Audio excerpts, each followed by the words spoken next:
Hello, welcome once again to Pale Blooms and Beyond. Thank you for joining us today. If you do like the programming you see here and the musicians and artists that I visit with, please be sure and hit the like button and also subscribe to the channel. David Long and Shane O'Neill are two Dublin-based musicians in the current duo using their namesakes. David and Shane have released 4 albums since 2021 and a brand new double A-side single, Return Part 1 and Part 2, out next week. Prior to their work as a duo, David was lead singer, guitarist, and songwriter in the band Into Paradise, and Shane likewise was vocalist, songwriter, and played guitar in Blue in Heaven. Into Paradise released 4 albums in the period 1990 to 1993, along with several singles. Blue in Heaven issued a couple of albums and 4 singles in the mid to late 80s. Disbanding in 1989, the unit would reform as the Blue Angels. Shane would later record an album in 1999 with the short-lived Supernaut, which would include David on vocals. David would record a couple of solo albums in 2013 and 2015. Well, welcome, guys. How you doing? Thank you. Great, thank you. Thank you for being here. All right, as I mentioned before we start, I have a few questions, background questions. Who would like to go first? Do you want to go first, Shane? I don't mind. Yeah, if you want me to do it, I'll do it. Yeah. Okay. All right. Well, take us back to the beginning. Were you born in Dublin? Yeah, we both. Dave lived around the corner from me. Okay. A couple of houses up. So 2 minutes walk. So Dave, I think. Dave came, I was just learning to play guitar probably around 15, 16, Okay. nylon acoustic. And All right. Dave turned around, came up probably a short while later, said we were going to buy a drum kit. I said, none of us can play a drum, but that's Yeah. Dave. So we ended up buying a drum kit for 90 pound. Okay. And Well, actually a good we'll go thing back. because, well, we set it up in the room. Yeah. Rooms. We used to practice in our front rooms, and All right. Well, go back Yeah. earlier on. I wanted to talk about your childhood. okay. Were you hearing music in the household as a youngster? Yeah, I was. Yeah, my father, he had done one of sort of first classical music in Ireland. Then he went on and did a label called Mulligan, which is very traditional Irish music. So the Bothy Band and Paul Brady and people like that. Which I didn't get all of that. Some of it I did. Yeah. I suppose my first listening thing I can remember would be kind of Slade. Probably it's a kind of British band. Okay. Hey, did you Yeah. happen to see my interview with Don Powell? No, I didn't. The drummer, yeah. Once we're done with this, I'll send you the link so you don't have to scroll. But it was recently, yeah. Wow. That was a nice interview. Oh, go Well, I ahead. remember being shocked when I heard, because I just kind of discovered the band, and then he had the car crash. Yes, So exactly. yeah. So I probably 10 or something like that, or 12. So they were a big influence in terms of just getting in, loving music. And then I think I went through a period of bit of AC/DC probably early on as well. Very Okay. early on. Okay. Yeah. And then kind of punk came along. But we were both probably a little young for punk. So we're sort of post-punk, if you like. My Right. biggest band that really really got me into music would probably be Joy Division. Oh, right. Yes. Yeah. So, I think I had a tape with all sort of obscure bootleg stuff on it. And I think I listened to that one tape all year, nothing else. The Yeah. one tape again and again and again. So they were big, and Dave actually introduced me to Joy Division. We're about 18. He just arrived at my door and said, I have this album, you're going to love it. And he put on Closer, and I was going, what is this? And he said, well, actually, the guy just killed himself. So that must have been around June of 1980, I suppose, Yeah. You were getting into these artists after tragedies, weren't you? You said Yeah. Well, the thing about it was that there's some I do remember, like, you don't remember every detail, but I do remember just realizing, oh my God, this guy really speaking to me. You know, there was something about there's a song. I think the first track he played was Heart and Soul, and there was just something about the way the guy was singing and the way the music evolved, and you know, it wasn't trying to do like an intro and then a solo, and then you know, it was a different type of music, you know. So that and then we went. Yeah, how old were you? How old were you when you, or how young were you when you first picked up a guitar, started playing guitar? I would say probably about 16, a bit late. Okay. And how I know that is over here we have there's kind of two exams you do. One it's the intermediate and then the leaving cert. And the intermediate cert, I remember you would do a sort of a mock exam around Easter. And between that, around that Easter holiday, I started playing guitar, and then I just stopped doing Okay. school work pretty much straight away from that point on. Yeah. Yeah. So I was a bit late. Dave already could play. Okay. Dave had a real guitar. He had a steel string acoustic. Okay. I had a nylon kind of thing. Oh, okay. The only thing, yeah, I mastered was a tennis racket. I could play a mean tennis racket when I was younger. You know, Yeah. I couldn't get it tuned just right though. That was the problem. Well, Yeah. well, how about the one of the first live shows or concerts that you attended, that you went to? Let me think about that. Can I come in here, Shane? Yeah. Yes. Yeah. This is something I only just remembered, right? Yeah. I remember going down to your house. I think we were only about 15, right? And your dad said, "Here, jump into the back of the van," and he drove us to Athlone. I think we were about 14 or 15, and we ended up in this pub, and we walked in through the door, and the radiators from Space were drinking soup and eating sandwiches, and then about an hour later, they played live. And I think, was that one of the first gigs we saw? Because we were I was really trying to young. remember, look, Your dad took us there. he took me to some gigs somewhere else though, and I can't remember where it was. That's what I was trying to remember. I remember selling records when the Boomtown Rats did that gig down in Leixlip. So Yeah. I'm not sure when that was. But I mean, for us, the real, you know, concerts that we went to ourselves. There's a pub in town that was called the Magnet, and there was a band called Micro Disney. And we Oh, went, love Micro Disney. Yes. yeah, but Yeah. very early version of them. Yes. Okay, Okay. so before Yeah. Cal was still singing, had this guy called Gertie on guitar who had a big top hat like Slade with the Yes. silver things on it. Right. And I mean, we were just astounded that the noise they made. They did a cover version of "See Emily Play," which I'd never heard before by the Pink Floyd.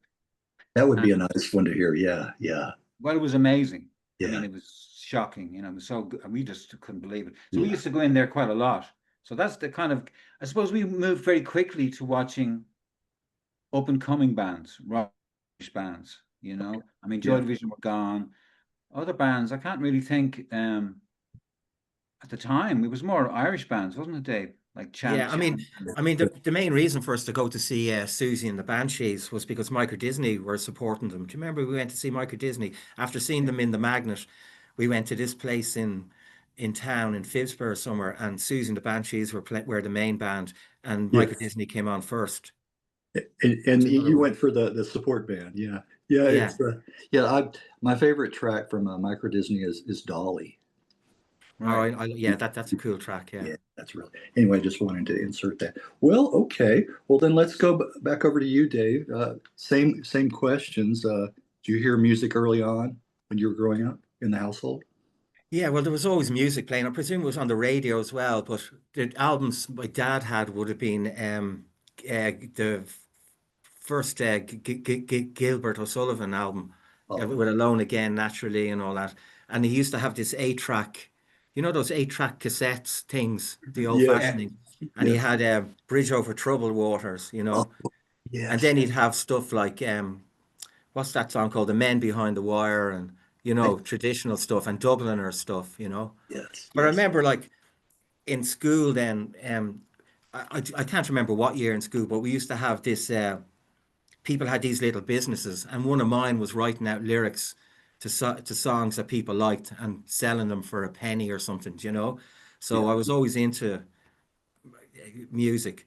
Like I've a huge love for the Beatles as well, but I think that's because maybe before I even knew I heard them, they were on the radio all the time, you know, because I was born in 63. So Yeah. it was, you know, they've always been, when I I hear them, it kind of makes me happy or something. There's a Right, right. happiness there, you It know. goes back to a happier time.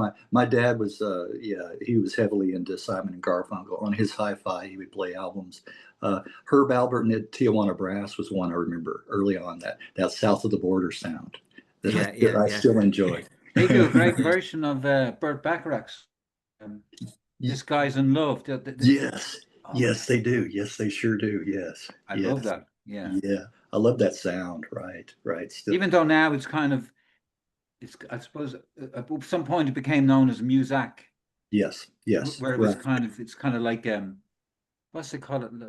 Not We, we call it elevator music. Yeah. something like Yeah. that. Yeah, yeah. Right. Lounge music is what I was Lounge Lounge. lizard music, yeah. Lounge, yes, yes, lounge. Okay, well, Dave, how young were you when you first started playing guitar?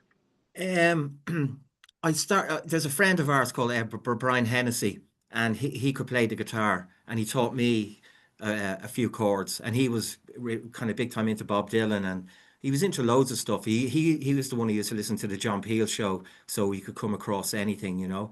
Oh, Um, yes. and he decided he wanted to go busking, and I went with him, and we busked in Grafton Street. Geez, I think we were only 14 or 15, and Yeah. it was really scary, like. But he taught me how to play. But I was always kind of making up songs. You know, if it was at a bus stop, I always remember years ago, I always come up with little melodies, you know. But then I started getting into some albums, like, and one of the ones was the Metal Box. I think I was about 17 when that came out, or 18, and that kind of blew my mind, like. But I listened to a lot of Dylan, obviously, because Brian and his older brother had every Dylan album. And what else were we listening to? The other album then was the Psychedelic Furs first album. I went down to a record shop to buy an album, Golden Discs in the Dundrum, and it was only a tiny little record shop. And the reason I bought it was because of the cover. They're all wearing shades, and it looked kind of good. Yes, And when I yes. took it home, I couldn't believe how amazing it was, you know. So I got Right, really into that record. right. And yeah, and then myself and Shane started kind of playing music together with Brian, and that's how we started. We started a band called The Muse. Okay, well, go ahead and pick up the story there. Well, Brian was the singer. I was the bass player. Shane was the guitarist, and Dave Clark was on drums. And he was actually a better guitarist, I think, than any of us. But we made him play the drums, you know. Like he could play Jimi Hendrix songs, and you know. So, Yeah. so he was playing the drums, and But then he was natural on the drums. yeah, That's one of the things, because we set up the drums, you know, it's in a suburban estate, and we set up the drums, and he just heard someone trying to play the drums, and he came in and he just started playing, and we were like, oh my God, you know. And then he took up the guitar and he started playing, and we were like, Did he? you know.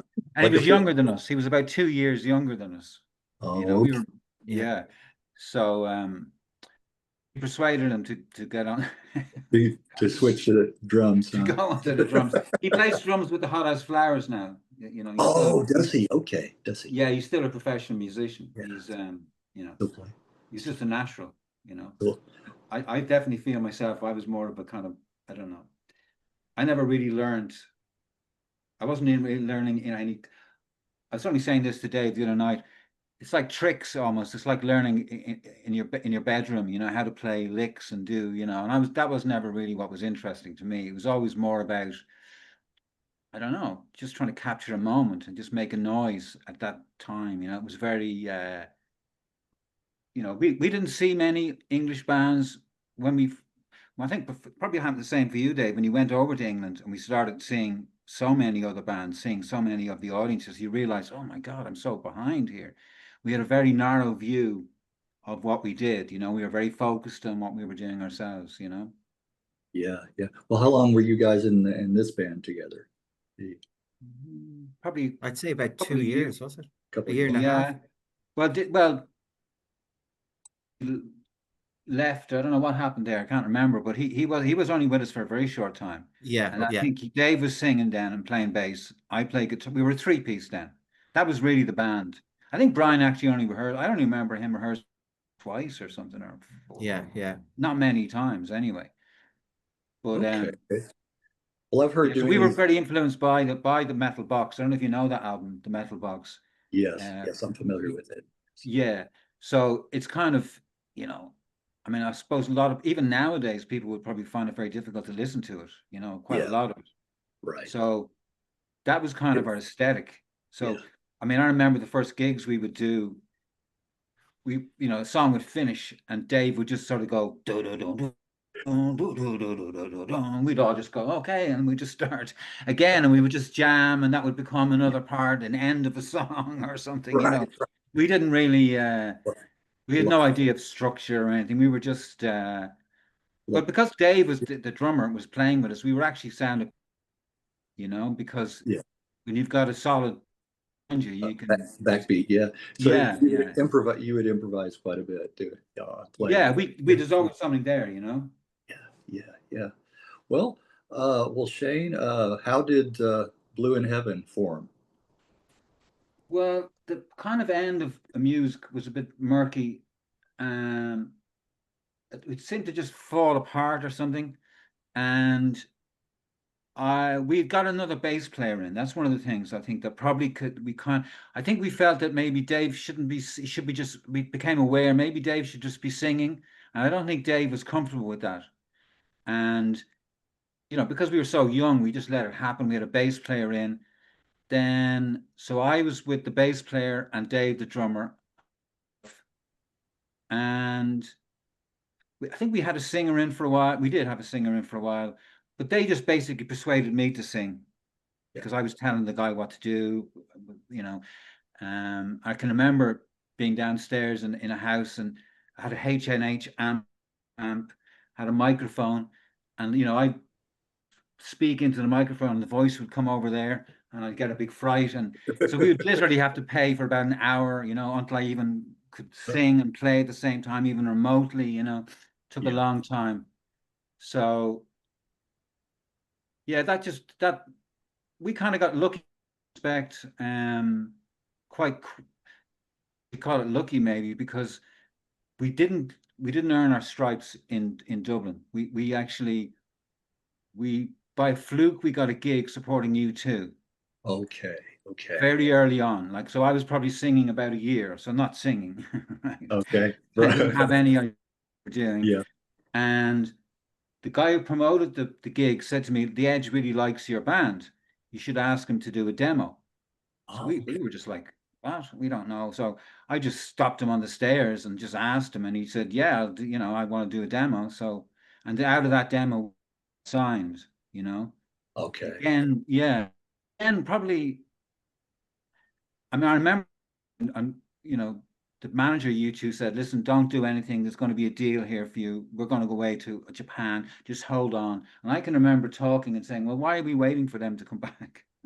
Yeah. And I just rang Ireland myself Uh-huh. and said to them, you know, I went over to England and we just got our own deal out of that. I think we didn't want to be under the U2 umbrella, I think, really. You know, even at that stage, we kind of knew that, you know, in retrospect now, it probably wasn't, you know, we probably would have learned a lot more if we'd gone in with U2 and how, you know, they had this idea of starting up Mother Records. It was before that was started, before that was done, you know.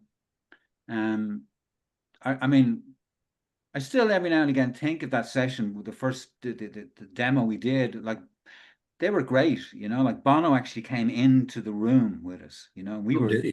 yeah, you know. So the Edge would do it. They'd get gear, they'd get roadies down, and you know, we just took all this for granted. We didn't know that, you know, anything this was unusual. And I remember Bono sort of, we thought he was a bit out of it, you know. His eyes were wild, you know. He wasn't like at all, but and he was on one of these chairs with wheels, and I was sitting on the end of a kind of a couch with the rest of the band, and he kind of slowly pulled himself along the floor, and it took us time that we were looking at each other going, "What is he doing?" You know. And he he came up and he said, "This is like highway music. It's like music for the road, you know, and film stuff or something." And we were a bit in awe because they were talking about, like, Bono would jump up and speak to the Edge and say, like, your guitar sound, you know, and he said we're never going to use that, you know, the Echo and the Bunny. I don't know what he was. There was some kind of phrase they had though that they both understood. They're having a big adult conversation about how the guitar sound was to be split in, and we were never going to do that again. And now here you are doing it, and this kind of stuff, you know. So in retrospect, we probably would have learned a lot, but we were quite. I certainly was quite arrogant and didn't want to be told what Right. to do or be, you know what I mean? There was a certain, I think Yeah. they were such a big juggernaut. I mean, that's even before they became, Right. you know, Right. this, Yeah. this But was out, this is just before war, actually. So Oh, war okay. had just finished, Okay. and but they still took time out. I mean, the Edge's wife actually slept in the studio because In she the hadn't studio? seen him for a while. Is They're that very, right? very dedicated. They were very dedicated Yeah. band at that point, you know. So that's probably how we got signed, you know. Okay. Well, I wanted to show you. I still have my vinyl copy of All the God's Men. Still have that. Is that a It was blast me from with the the past? yellow hair. Is that, yeah, blast from the past there, right? Yeah. Yeah. You know, I like the cover. It was very intriguing because, of course, you try to find the actual band members, you know, which ones are the members and which ones are the models, you know, Yeah, in one. Dave's Yeah. Yeah. The go back to the front cover. And I like the photograph, how it's kind of done in like reminds me of that CinemaScope, you know, from the films where everything is elongated, stretched right. out. That's what it Yeah. looks like. That's what it looks like on there. Well, that So, actually came that's across because just as we finished the album, we did the album with Joy Division producer Martin Hannett, Martin Hannett. and yeah, and Chris Blackwell had, I think he was looking at selling the company or moving on, and he had got in the guy from Stiff Records, Dave Robinson, Okay. and he was more into like Madness. He was more into selling music, and you know, he was a very interesting guy. He was an Irish guy, Yeah. and I mean, at the very first meeting, he said to us, because he took over the, and he said, "Listen, there's some really good stuff here, but I'm going to tell you straight away. If I had been in control here, you wouldn't have, you know, you wouldn't have been allowed to finish the album like that. We would have, you know, we would have made you go further into it and do it." And he was the one who came up with the idea for the cover. We weren't really keen on it because it didn't Oh, reflect what, you know, what we thought we were doing. But yeah. yeah, it's kind of funny how when you're that age starting out, you take such things so seriously, really, you know. Right. But he was Right. very, I mean, again, we could have learned a huge amount from Dave Robinson, you know, Dave, the guy Dave from was Stiff. with Stiff. Yeah. I was going to say with Stiff Records. Yeah. Yeah. Yeah. He was very, very smart man, you know, really. But I mean, it didn't suit us at all, you know. Yeah. We weren't to be able to even work with him and take on, you know, we were sort of, we had to stick with our very closed version of what we were doing. That's how I look upon it anyway, you know. I want to show this too. I have a box set of Stiff Records box set. Oh Big yeah. thing of that, and it's got all the bands on here. Yeah. Well, they had everything. such great, I mean, Yeah. those, you know, Yes. from the Damned. Oh yes. We toured with them for a while. I still love that song. Yeah. And I Oh, get I do excited too. when I hear it. You know, the start of it, the drums. Oh yes. Yes. I love it. Yeah. They Everybody. were, you know, so heavily influenced. You know, I mean, they had a couple of Yes. rip-off Everybody songs. has Stiff Records stories to tell. Yeah. Yeah. The thing is with the I only have the vinyl because I haven't been able to find it on CD. Was it Never. released on? Never. No, it was never released on CD. I didn't think so. I didn't think so. But I wanted to mention my 3 favorite tracks off of the album and maybe get your story recollection behind them. Sometimes Yeah. is my Yeah, I remember doing that song. You know, yeah. that was actually we had a singer, and that's how they got me to sing, because I was telling him, you know, I was sort of, I don't have words, but I was sort of giving him the melody, and they said, you know, I like that track a lot. You know, I think that I don't know, the licensed it for a film just recently as well, actually. So Oh, is that certain, right? Okay. yeah, I mean, it's very Mm. of its time, you know, but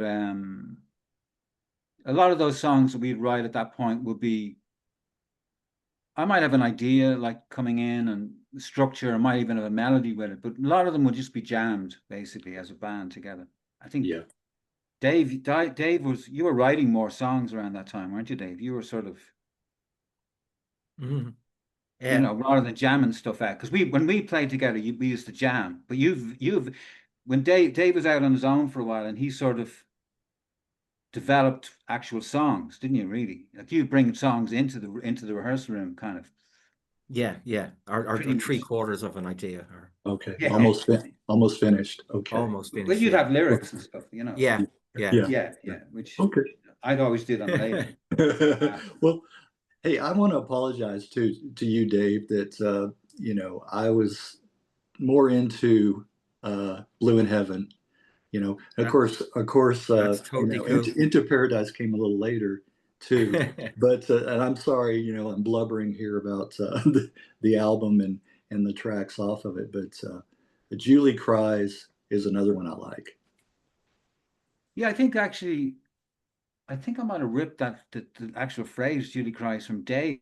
Actually, ripped it off another Irish band that was playing around at the time.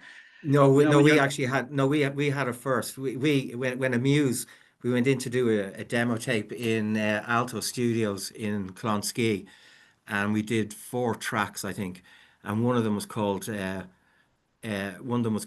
Julie Cries, Oh, is that? and and that's the first time that it was.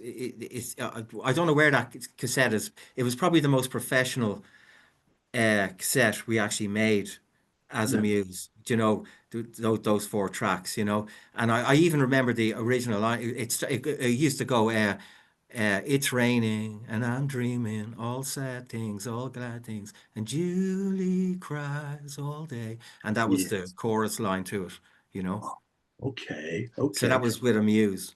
Oh, with the music, wow. Yeah. did you still have those recordings? Were they ever No, released? that's what I'm saying. I don't know where those recordings. And then Oh, we had another one, It All Falls Apart, which okay. was Out to the West Now, all is man, you know. So we had a few. They were our kind of pop moments, you know. But I don't know where those cassettes are. They're gone to Oh, God. I think I've got that'd one be, tape, yeah. a reel-to-reel tape upstairs of something to do with that. I'm not sure what it was though. But with the sometimes and Julie, the first album we did with Martin Hannett. Yes. So, um, you know, I think we'd done a single probably with him, maybe 2, but he wasn't a great player. You know, he had an addiction at that point. Yes. And, we worked with a guy called Hugh Jones who would done Echo and the Bunnymen, Right. and Mhm. that was disastrous for us. We hated that. Like he made us do the whole same guitar chord for like an hour. Time Oh, I say I have a new riff here now. I'm just you'd be like, I don't want to hear it. Just keep playing what you taught. And we yeah. just said, right, we're going to go back with Hannett, and we went back to Hannett.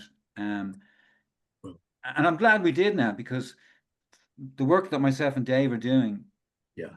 a lot of the things, not a lot, but certainly certain production stuff has come into. I mean, I remember Hannah showing me, he'd have part of the desk would be set up, Yeah. and he'd have all his effects. And the effects, there might be a reverb, and he had this thing called a Marshall time modulator, and a bell. I don't know what it did, but it sort of, he'd feed each one into the other. So by the end of the mix, he just said to me, I don't even know what's happening here, So he would just throw something into the snare, into the reverb, but the reverb would be going into the bell thing, would be going into somewhere else. And, you know, he, it was kind of, and I actually do that now when we're mixing. I set up stuff and I'm not really concerned with where it's going or what it is. It's just what it sounds like to me at the time. And then what Dave, I might send Dave a version of it. And it's just really, and we're getting more used to working like that more and more. Music More is and more. evolving a little bit. It's less about an idea and then trying to get it represented, and it's more about trying to take advantage of mistakes. That's how I look upon it now. You know, so you start out with trying to do something, and along the way you realize, oh, hang on, this is better, and you move into that. Right, right. Well, Yeah. a couple more things about Blue in Heaven, then we'll move on. Okay. One more track off of that album, In Your Eyes, another one I Right. really like. Yeah, really nice one. Nice track on there. Yeah, I like that. That was, you can hear the drums on that. That the Dave Clark, who's Yeah. he's, and we didn't know that kind of motoric drum beat comes from Noi and stuff. We heard it through Joy Division and stuff like that. We didn't discover those bands, that, you know, Noi, sort of German kraut rock band. We didn't hear that till much later. Yeah. Right, The right. funny thing about that song, In Your Eyes, is that we'd done a version of it.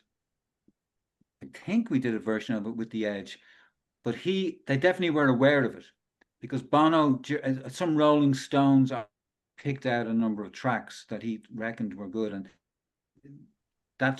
he put that track up there. He put In Your Eyes in there. I'm not sure if he got the title of it right, but that's the one he meant.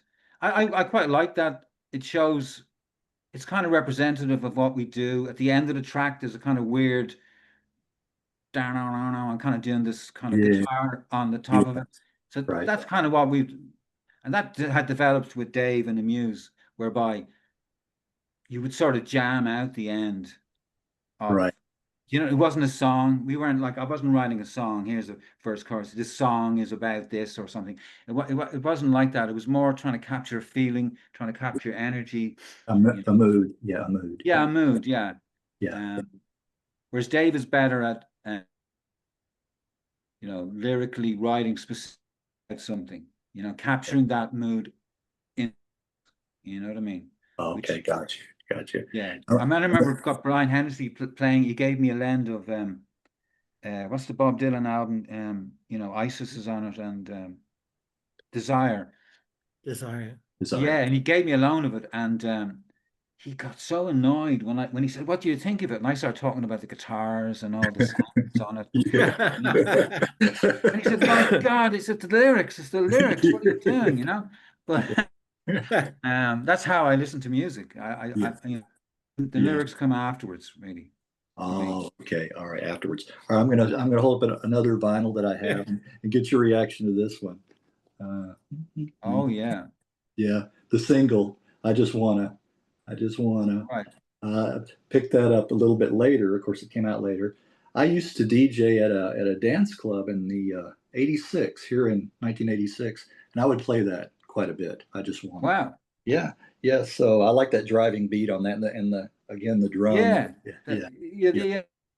Type of thing. With that, we did that down in the Bahamas, because Chris Blackwell had, you know, and there was a guy who used to be in Kraftwerk, and very early, Emile Bove, I think his name was, and he took that photo. And okay. Yeah, so, well, it's a very silly story, really, but I'd kind of felt, you know, it's very difficult to get a band photo where everybody's looking good. So I was talking with him, and I said, "I wonder, could you fit?" He had video gear, so that's why it's blue. So that's a video. Oh, and I went around to his house, and we would freeze shots. Oh, is that how it was done? Okay. Yeah, because it looks like so it's I could pick a shot where everybody's eyes were open. Right. It looks like it's go frame by frame, you know what I mean, and then go right that one, and then he would take a shot, and that's why it's blue. It's blue, yeah, because it looks like it's on TV. Yeah, it is on TV. Okay, yeah, you can sort of see the lines across it. Yeah. Yes, the lines. I didn't show the back side of it too, as well. There we go. Yeah. As well as doing that, he did a video of us, and he had a fisheye lens. Yes. And we were just probably a bit stoned, messing around. The Blue Angels. Talk a little bit about that band. Blue Angels was just, I suppose, us trying to become a real band in some kind of respect, rather than just goof around. We didn't really do anything. We put out an album. But Dave, in the meantime of us doing that, Dave had been, you might as well tell that story yourself, Dave, Backwards into Paradise and Into Paradise. Oh God, yeah. Well, Jesus. I mean, well, I was just messing about for a good bit after Amuse went, you know, just trying different things, and then I ended up starting a band called Backwards into Paradise, which is a dreadful name actually. But and we did a session for Fanning and did a few things and released a single, and we were on this kind of Comet Records compilation. I think we had a song on it called There's a Mountain. In fact, we actually had two good songs. We had a song called There's a Mountain and These Days, which we really should have released as singles, or somebody should have picked up on. But so what I decided to do was to make a cassette of all the demos that we'd done. I don't know what made me do it. I just said to have a document, really. And I put it for sale in Comet Records. And Keith Cullen, who'd formed Satanta Records in London, he bought the compilation. Right. And he phoned me up and he said he wanted to record an EP. He picked the 4 songs from the compilation that he wanted.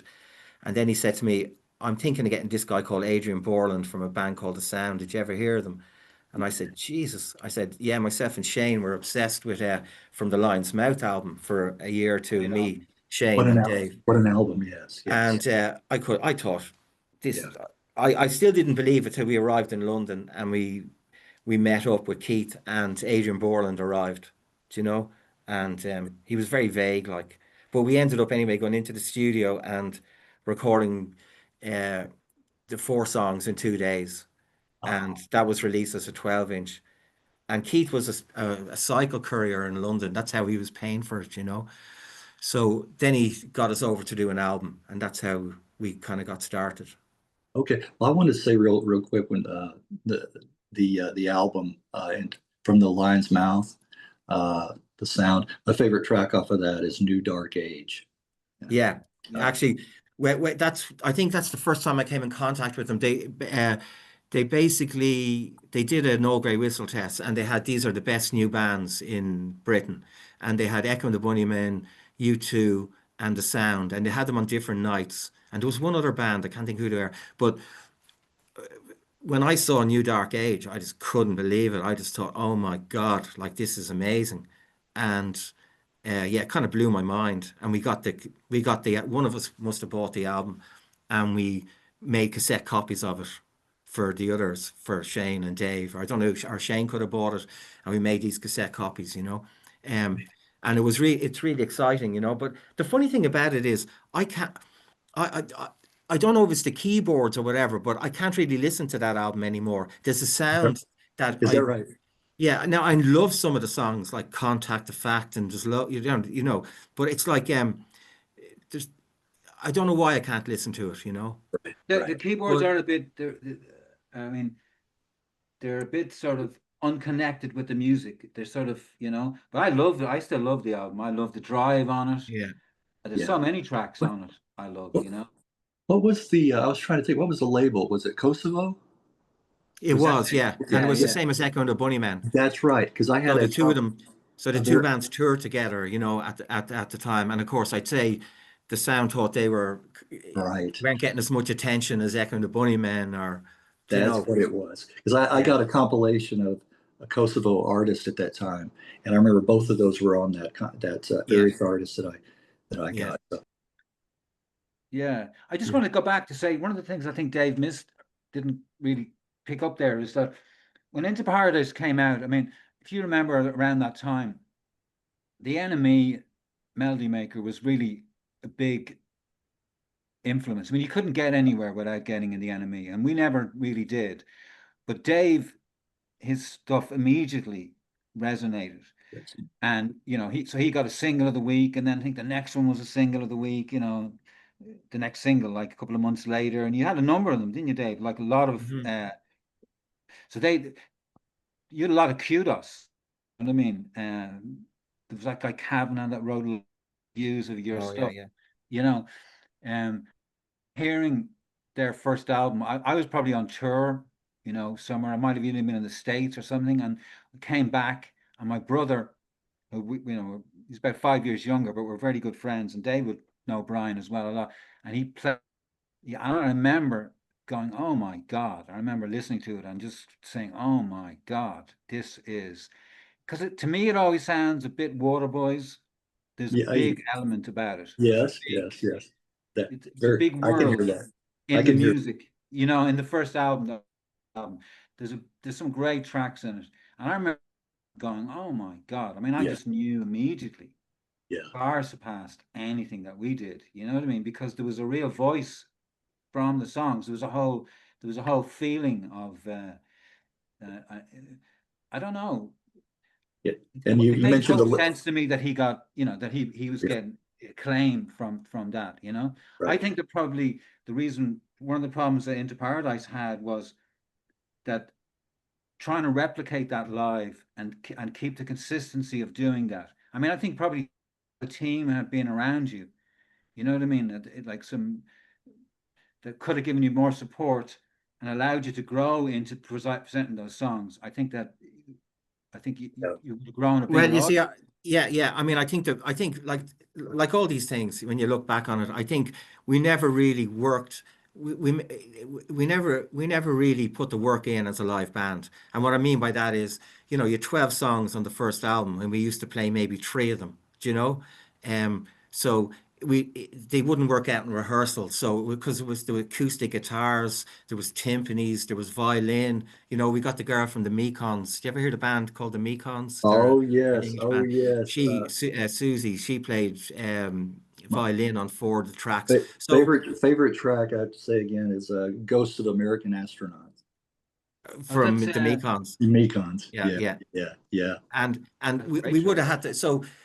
So it was always a mess, you know. And there was a load of things. Like, for instance, I like even the album covers. Whatever way my mind was working, I didn't even care about the album covers. You know, I didn't even go in for the mastering of the record. Didn't check how the name was written was wrote on the sleeve. Even when the Churchtown album, when the sleeve came out, it was just like, yeah, that's grand. You know, there was they're intriguing though. The album covers, I have to say, are very intriguing though. But as my wife pointed out, what a stupid self-sabotage name for the album, Churchtown. Because as she said, half the world would think we're a religious band, you know, Churchtown, which is kind of true. And it was kind of like an in joke, you know. You see, basically, we decided we wanted to call all our albums after Dublin pubs. So the first one was The Blue Light, and that's where it ended. You know, we were going to, you know, one of them was going to, you know, we're going to call it after different pubs. It was just kind of drink talk, if you know what I mean. So there was loads of mistakes. That's a great idea. I never knew that. That's a great idea. You didn't know. Well, Churchtown is like a suburb of Dublin, right? Churchtown. It is, yeah. Okay. I thought so. Yeah. We sort of live in Dundrum, which is in Dundrum, yeah. Okay. But obviously, Dundrum is good as Churchtown. Well, do you have some fond memories of being in Into Paradise? Oh God, yeah, I do. I mean, the funny thing is, Jimmy, the guitarist, got onto me in January of this year, and I think he was reading some music biographies, and he started sending me his favorite songs from Into Paradise. And then I realized what he was going to do. And what he was going to do was make an album that he could listen to all the way through. So I would say, no, not that song. Not that. And eventually it came into 12, and he put it up on Bandcamp, and he called it Album 25 by Into Paradise. And it's an album that I can listen to all the way through. But the other thing is, he said he gave it a bit of spit and polish, but he kind of remastered it. Like the sound quality is amazing, and he used different versions of songs, kind of, you know. It was interesting to hear it, all 12 songs together. So, and the other thing is, he called it Album 25, and it is just a coincidence. But then myself and Shane released a song called 25. 25. You know? So 25 became a bit of a strange, you know, year and number and name, and you know, like a milepost kind of. And he did his own cover for the album, actually, which I like as well, for the one he put up on Bandcamp, you know. Okay. I have to say, go ahead. No, sorry, go on. No, I'm bad about that. I just want to say I have a copy of Churchtown, which I think is many fans' favorite album. And I still enjoy Yesterday's Men. That's a great, wonderful track. Great track. Yeah. I can't really remember too much of actually writing that song now, to be honest. That was Jimmy. Jimmy wrote the music to that, all the music, and I just sang kind of on top of it, you know. Um, we did a lot of jamming really in rehearsal rooms, you know. That's how like Burns My Skin and Gently Falls came. Actually, yeah, Jimmy came in with the with the acoustic riff for that, and you know, there was a lot of jamming, and we didn't have enough songs when we went in to record it, so we were going through rehearsal tapes, and again, that's another thing. We went in to record that album too quick, but I kind of look back on it more fondly now, you know. Yeah. It should have only been 10 songs though, Oh, okay. Yeah. instead You of know, 12. I think with time that happens, we mellow out more. At the time, you're kind of like, maybe you didn't like the way it, you know, transpired, but with time, you look back and say like, you know, well, it was what it was, you know. Yeah, like we had a guy called the fellow who did the initial recording was a fellow called Al Clay, who did all the engineering for the Pixies. So he came in, and our idea was to have it like the sound live. So he recorded all the tracks, and they were and they sounded. It was like a gig. Like we were in this big huge room, and we did I think 8 or 10 tracks with him, and I had the cassette of that, which sounded amazing. Now, Burns My Skin was so fast that the record company were going mad saying because it was the song that they picked. God knows why they picked it. But from the minute we played it in Yeah. live in London, Yeah. Nigel Grange said, that's the single. That's the one song we're going to. So Yeah. we had to re-record it at a normal speed. But what the thing that happened was I had that cassette because I'm mad about getting cassettes and, you know, before it's finished just to listen to and add in more lyrics. And a couple of years later, I ended up recording stupid acoustic, trying to write songs, and I just recorded over it, whatever way my head was. So we've never had, so no one has ever heard that again, what it was like with Al Clay doing it, So you you're know? well known, Dave, from you know, if I remember from being 18, 19, we'd say if you give a record to Dave, you know, it'll end up underneath his bed, like you just never find it again. I remember having discussions talking about how many records must be underneath his bed then, you know? Right. Just give him a lend of it. But as against that, I remember going up after you when you played me the Joy Division album, and you went, you know, you must have been on the way back from town, and then you went around into your house, and it was tea time. And I remember sitting in my house and then just saying, fuck, he's having his tea. You can't listen to it when he's having his tea. You know? So I ran around and I said, you've got to give me a loan of that record. And Dave did. Like, that's the great thing about Dave. He's not very, you know, there's ownership of stuff like that. It was quite free about it. You know what I mean? I mean, I probably bit the same myself. You know what I mean? If someone really wants something and really likes it, you gotta respect it. But I've always liked that. So I went home and I was able to listen to the album again and again and again. You know. Yeah. I know my brother, he's 6 years younger. He still tells the story now when he was probably 18 or so, and I would bring home new albums and stuff, and I was always playing it, you know, listen to this, and it would get late into the morning or, you know, midnight, whatever like that, and he's getting drowsy, like, I want to go to sleep. just one more. I would keep doing that to him. So you're from Texas, Greg? Yes, born and raised around, you know, born in Dallas and lived around Dallas my whole life. Yeah. And when you were doing DJ, that was where was? Oh, that was in San Antonio, which is further south, about 4.5 hours. So, you know, south of here. So south of Boston, and that's south of Boston too. I don't think we ever played anywhere down there. We did a little bit around, you know, we played Boston and New York. We got to LA actually as well, I think one of the times. So right. we did, but I don't think we did a full tour around. Right. So it's always very interesting to hear that there's little pockets of people that hear what you do all the way from Ireland, you know, that he was here. Right. Well, there was a alternative radio show on Sunday nights called the Rock and Roll Alternative, which is not a very clever or creative name, but anyway, he would play a lot of imports, heavily, you know, imports from the UK on that show, and that's where I picked up on a lot of you know, music from across the pond. Back in, that was 83, 1983. Yeah, because you seem to know like an awful lot of you know, sort of niche, let's put it that way, niche music. Right, It's right. kind of interesting to be able to speak to someone from Texas and bring up all these names, and you go, Right. "Oh yeah, I know that, and I like this record. This is my favorite track on that album." Right, Yeah. right. There was a pocket. Speaking of, I just talked to Peter Ulrich. He was in Dead Can Dance. Oh yeah. Oh, And right, yeah. yeah, and you know, we were talking about that, and they didn't tour here in Dallas. They didn't come until later in their career. I don't. It was in the '90s anyway. And I said, why didn't you come earlier? You know, and he said because we didn't think there was any presence. You know, nobody knew about us. We didn't get asked either. You know, Yeah. to do that. And I was like, wow, you know, because the music was seeping in. It was getting in. You know, like through Yeah. those alternative shows on radio and things Great like that. band. Yeah. Yeah. Oh, yeah. So we had a nice talk. Yeah.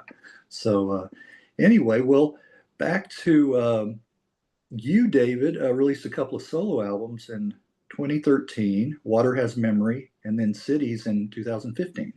Yeah, well, they were just the Waters Memory is a total disaster. That's there's a few good songs on it, I suppose, but um again, I had done nothing since the Supernaut album, so that was 99 to 2013 or 2012, and I don't know what happened during those years, you know, Okay.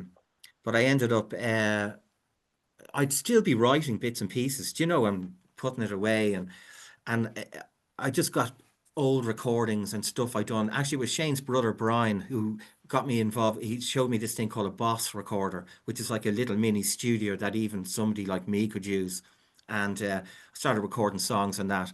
And then I went into the studio and recorded 3 or 4 tracks with Brent Allen. He played guitar for me, and Shane Rafferty on drums.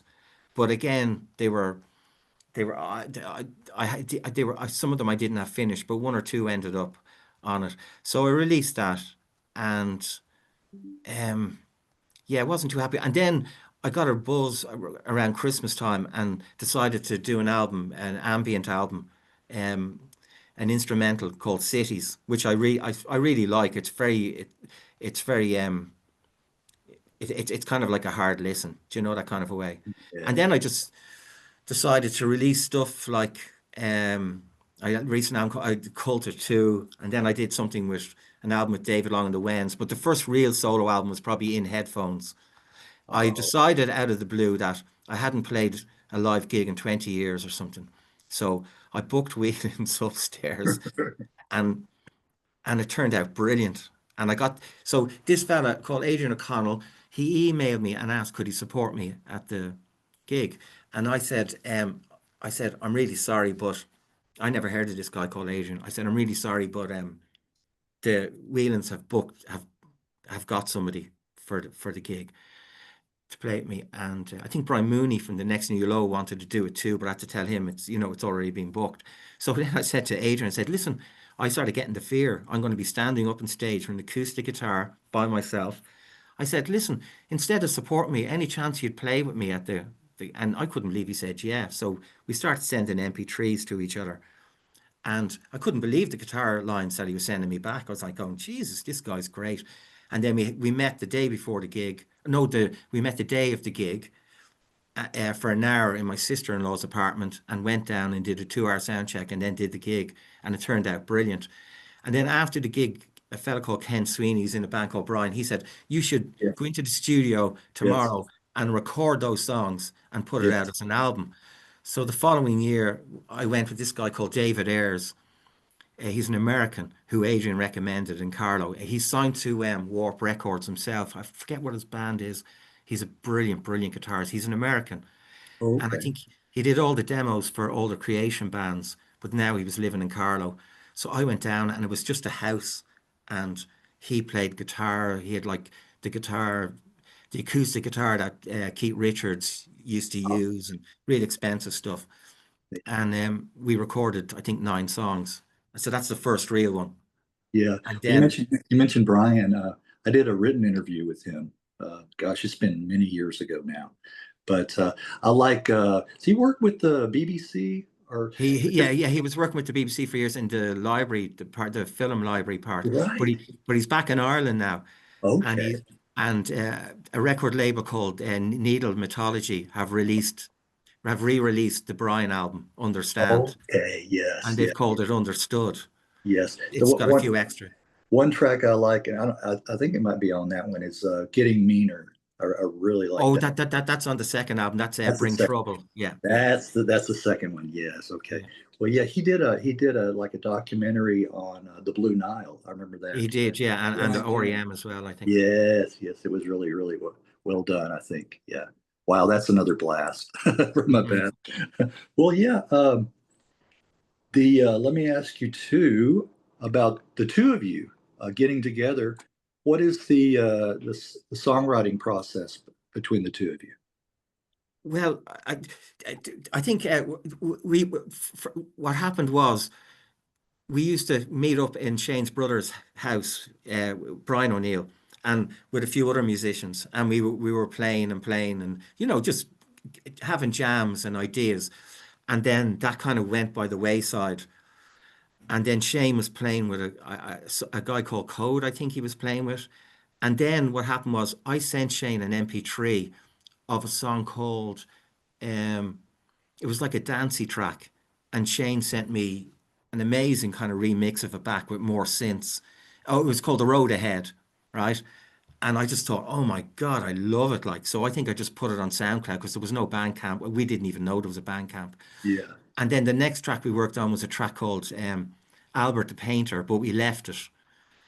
And then all of a sudden, I think in 2019 or 2020, we just really started and writing the Mullins Ice record. So it's like, Yeah. I hadn't You been know, playing for a long time. I was working, and I'd I found a software called Ableton, which is like a recording thing on the computer. I like computer, like all that. Dave is not so much on that side of things, and that just developed over the years and became more and more interested in it, if you like. You know what I'm saying? As the more I did, the more I was able to do, the more interesting it got. How we for the first few, we've never written in the room together. We don't do it that way. So we'll do it all through MP3s. So Dave might have an idea, I might have an idea, and we'll just swap it. Dave he just has this little Boss thing he talked about where you can power into it, you can plug it. He actually sometimes sings the vocals into the condenser mic. So he just has the thing and sings it right in. So it's very lo-fi. I have a PC, and so I can load things in and arrange things around, and mostly it works okay. Sometimes we get stuck down a hole for a while. We can go on a big journey around and come back. So I think we just started, I suppose, unfinished business, because we had been a band, which I think was probably quite a very good band. It probably would have been a very good band, and we never got the chance to do anything with it. And I think we're viewing now, we did a piece there. We got commissioned to do a piece by The Source. It's a 37-minute long piece of music. Long. The guy, the arts guy it's an arts center. He likes the idea of taking older musicians and sort of trying to move them into different areas. And okay. so it was the first time we'd ever tried to write anything that length, rather than trying to do a song or trying to make it into a 3-4 minute song. And we learned such a huge amount out of it Yeah. that it somehow put us back in touch with that earlier 18-year-old, 20-year-old self, Yes. and Yes. that's where 25, that's the last track, and the new one, part 1 and 2, they're sort of after Source is the art center, the Source Art Center, and I don't know what happened during that process, but it just became a little bit clearer to us what we're trying to do. We also realized no one's really listening anyway, so we might as well just try and I think we maybe had to try and get it. There was a sort of an attempt at writing songs the way we felt other people, the way you're supposed to write songs, maybe. I think that's how I view it anyway. And some of them were successful, some of them were not. And because we've done about, we've done 3 albums, Yeah. but The- now we've switched to just doing 2 tracks Yeah. for the moment. And the reason behind that is just to explore in a faster manner. Do you know what I'm saying? In other words, if you're Yes. trying to write a whole album, you've got a couple of tracks finished and they kind of sit there. So we're trying to kind of accelerate that process by just doing two, and we're just seeing where it's going. And we've already got we've got probably about another 6 tracks that have to be, that are Okay. mostly written. The lyrics are there. We've never had that before. So like the new one took us quite a few months to do because we got Paul from the Whipping Boy, Yes. guitarist. Yeah. I was going to mention the Whipping Boy, another band that I really like. Their Great first album. And if you have any pull with him, that's somebody I would like to talk to. Paul. I'd say Paul would I don't know. Dave knows him better than me, but I think he would definitely do it. Yeah, Paul's a very interesting guy. Paul would do. Okay. Yes. And he's really got a lot of knowledge about, Right. That first album of theirs. Yeah. It's yeah. Well, I was going to say that 37-minute, is that the who I was and what I am? Okay. Yeah. All right. Yeah, that's what that is. Yeah. That's what that is. So just the process of doing that kind of freed us up. And I feel that we're more in, we're just trying to follow down what we want to do. We've learned to kind of harness errors and mistakes and add that into our music. It's less a sort of front part of our brain kind of working, and it's more what comes out. And we just pass stuff back and forth, you know. On the latest tracks now, earlier albums, I would be singing some of the songs, but these last few, I was trying to search for this, and I would send them to Dave just to say, hey, what about this? Send me back a thing with all lyrics on it and everything, because he kind of liked it, and it was so we just obviously just said, let's just move into that, Yeah. You know what I'm afraid of? When I'm talking to one person for too long, we'll go back to Dave and he'll be like, I mean, there's a lot of it is mistakes, really. Like you're sent a bit of music and you send it back, and then it's totally changed, or you might hear something in it that you think, let's go with this, let's go with that. Right. I was kind of, I couldn't believe how good the first one turned out. 25 and Won't, right. And so I forgot about how long it actually took. Because I'm sure it started in January, and it was April before it came out. But this one it's kind of been much harder than the first one, but it's turned out great as well. But I mean, Shane does tons of work on it, really, So I could have a day's work on it, or 2 days at the most, and I'm kind of mostly finished, apart from listening to it or giving ideas for mixing or changing the odd bit here. But he does all the kind of donkey work, really, like all the drum sounds and and the guitars, and then he could send it to me and I could say, oh, I think this bit here should be done more, and it's really, really good. And then that can feck it up, because he's had it a certain way, and then when he tries to do that could be 2 weeks work, So, but it's fun, but it can be frustrating too, but when it turns out as good as the first one, it's like, ooh, when you can walk around your back garden and you're going, yes, I really, really like that, Like the B-side on the first one, Won't, just after a break, and I listened to it kind of just blew my mind. It's like, really, it just works, It works. That's a good way to put it. It works. Yeah. And then we love the videos too. The funny thing is that, Dave, you keep talking about the first one. Yeah. People, and so that after Who I Was and What I Am, which was last year. Yeah. he subconsciously we're saying the first one. In other words, the next track after that is the first one. The So first. it's almost like it's reborn. We're reborn to a certain extent. There's Right. a lot of stuff we were trying to do before is not relevant anymore. And so, Right. we feel like, oh, for the first time, we've kind of got a clearer idea. Yeah. We're supposed to be Right. writing stuff and putting it out, but now it's sort of like, you know. Yeah. Well, I wanted to, like I did the songs off of the Blue and Heaven album. I wanted to mention a few tracks that I like. Again, get your feedback on those, if you would, both of you. From the Far From Home single, speaking of the sound, you do a cover of Hand of Love. Yeah. That's one of my favorite late period sound songs too. Yeah. Great track. Yeah.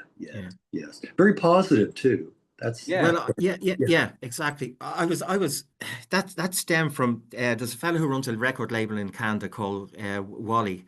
It's the beautiful music and he does compilation albums. And about I don't know, about 10 years, it could be about 10 years ago now. It's that long ago. He asked me would I do maybe 8 years or something, would I do a song for the sound compilation? So myself and Shane, we hadn't even been doing recordings, and I was doing this course in Kerry Radio in Tralee. So I brought my acoustic in, and I did it about 10 or 12 things. It was in mono for some reason. I didn't know how to work the machine, and I sent it to him, and then I'd heard nothing back for maybe 5 years, and then he he decided it was going to be coming out pretty soon. Then Shane got his hands on it and kind of made it into something really beautiful, like, and did all the drums and the guitars and all that. But when I went looking for the song, that's the one. Geez, I'll have to turn that phone off. That's the one that kind of jumped out at me. The minute I heard it, right. And I actually had that album. I think there's a man jumping, falling through the sky upside down, isn't he? Yes. Yeah. And I used to love that. That was the late kind of sound. And that song really, really kind of stood out. And the lyrics, of course, as Shane just said, or you said, were actually positive, you know. Positive. Yes. And I felt it was really comfortable to sing it, you know. Yes. That's a nice cover, definitely. The Dreams Come single. That's a nice pop track. Yeah. There. Yeah. Well, I mean, Shane, when Shane sent me the music, like to Dreams Come, I just thought, wow, I just loved it, like, and some of the lyrics came pretty quick, you know. I forget the opening lines. They just a certain feeling came, and you know the melody came, and it was pretty, it came pretty quick. Now, having said that, we had it. There was 2 or 3 different versions of the mix, and I might have picked the wrong mix versions. You know, I loved the one, whatever way it sounded in my headphones. Yeah, it sounded right. We basically had to go back. So we went back about probably 3 months. So we had worked on the track on and off, and then Dave said, I found this old mix. So I had to go back, and we went back to that. And I wasn't happy in one way because the kick drum was very, just the whole focus of it. It's to me, and I thought it could be a bit bigger. I mean, that's part of the process of doing stuff like that, you know. I mean, I don't think it would have made any difference. In fact, that, you know, one of the things that how we work together, and again on this, one thing we did learn, and Dave started really doing this a lot, was he would say, yeah, can you just do me a mix now, but take everything off it and let me hear just what's underneath. Just like take the drums off or take the guitars off or whatever, something, take it all off and let me hear. And I'd be going, my God, what's he doing, you know? And then I would do that, and then I would hear things, and then we'd realize what was underneath was much more interesting than what I'd stuck on top. Yes. So that's kind of like an example of process. You've got a certain way of working. Yes. When you change it, it, and suddenly you become a bit more aware. And I think that's really what is at the core of where we are. That's why Dave is saying the first track, the second track is a Yeah. bit deeper. But actually they're so much later. But part of it is because it made us aware, like, oh my God, we can just go where the feeling is rather than, you know what I'm saying? Yeah. So yeah. But I mean, I think when Dave gave me back the lyrics to Dreams Come, Yeah. and I suppose my only disappointment with it is that I didn't really manage to capture the dichotomy that's in the lyrics, you know, because there's a line. What's the bit that he goes? You say in the sort of middle 80 bit, you say, and when you come again, bring love. Yeah. Yeah. And I mean, I like it took that. me a couple of times before I realized what the potential actually is. Yeah. You know, it's so sad because you're talking about a lost relationship, you know, and you're talking about looking back at all the times, and you know, you're wearing my shoes and you're wearing my all this kind of stuff, and you're in the car, you're turning the music up, and there's kind of memories of it. And then it says, you know, and when you call around love. And it's Yeah. just such a great feeling now, even just saying it, you know. And I think you know, that's one of the tracks that maybe we might visit later at some point to try and capture that, so people that can, you know, that, I mean, a lot of people that listen to music, they don't listen to it, you know, Right. No. to that extent. They just hear, you know, I like it or they don't like it. Right. Right. And we're not so proficient. Yes. That, Yes. you know, we haven't got any, you know, singing yodeling tricks or something. That's how I look upon it. That makes people go, oh, right, these people we should pay attention to them, you know.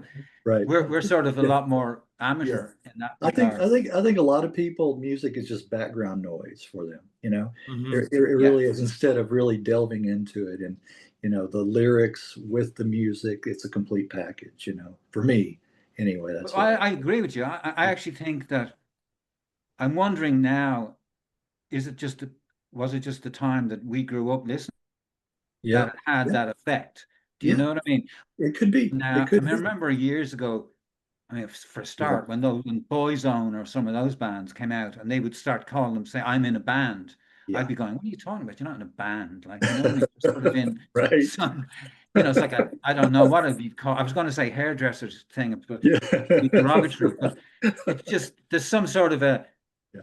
you're like a front. There's no real band there for me. Right. Well, But then the shock is that I'm wrong. The yeah. whole world has gone that way. Right. Right. And all Well, the bands that I like, that I think are bands, Yeah. they Well, mean nothing. me and my brother had just had this conversation just yesterday. The new Chameleons album. I know you Oh, yeah, guys are right. probably have to be fans. Yeah. My favorite band, I think, from the 80s, Great band. without doubt. But the latest album, he was like, there's only 7 tracks on it, one thing, but he said half of them are just like middle of the road rock, and he sent me 2 or 3 that were decent.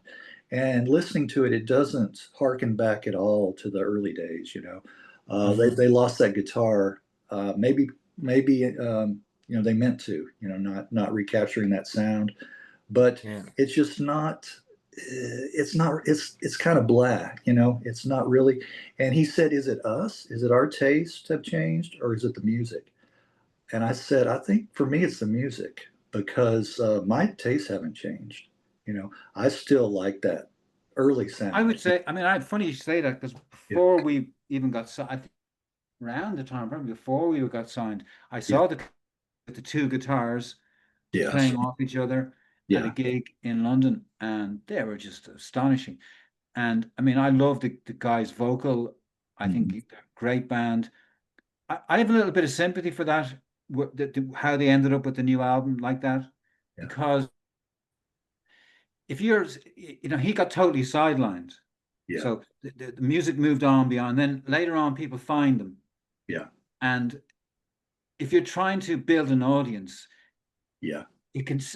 The modern audience wants that type of sound. It wants that kind of thing. I don't know if that's what they were what happened Yeah. was, but there's some kind of pressure there. Right. Right. Especially if you're touring. When we mean Dave Right. don't play live or do anything, we're just I trying told to him. influence each other, Right. and trying to do. I told it, my brother, I said, it's a little bit, they want to be a little bit more accessible. I can understand that for a younger audience. And it's also a mellowing out process too. Yeah. I think, He actually wrote a brilliant song about Adrian Borland. It's yes, really, yes, really nice, an acoustic yes, track, you know. exactly. Yes. But when you go back to music, the excitement of music, I remember myself, Shane, and Dave Clark, we went down to Wexford and we were on a bus and we had one Walkman Yeah. and one song that we all Uh-huh. wanted to listen to, and we would take turns. And that song was "Ceremony" by New Order, Oh, and right. we were so obsessed with the song that we Right.